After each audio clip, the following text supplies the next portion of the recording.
When I looked at MEXE and I spoke to those guys too, I also spoke with Huobi. They had Zen listed on their homepage for at least a week as it's trending the hottest cryptocurrency. So that helped people get into Zen. Now, unfortunately, a lot of people get into cryptocurrencies without thinking, but a good portion of them actually went ahead and read the white paper, which is a positive win for everyone. I agree.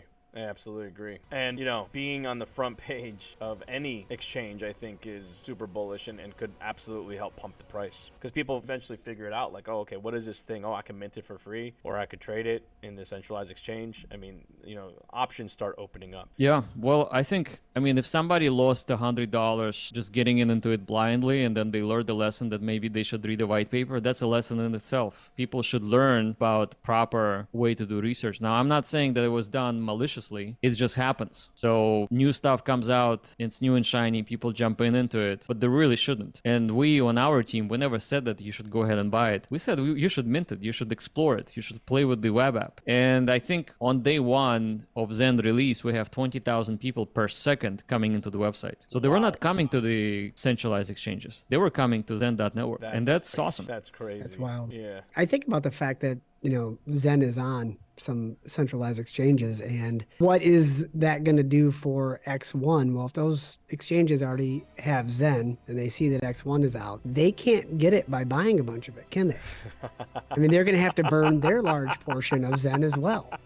That's right. So, or they're going to have to buy more off of the market and buy it. Like, the more I think about that is just like, oh my God, they can't just call Jack and be like, hey, we want to buy some of this stuff. Nope, they gotta freaking burn it, baby. No, that's a market order, Jack.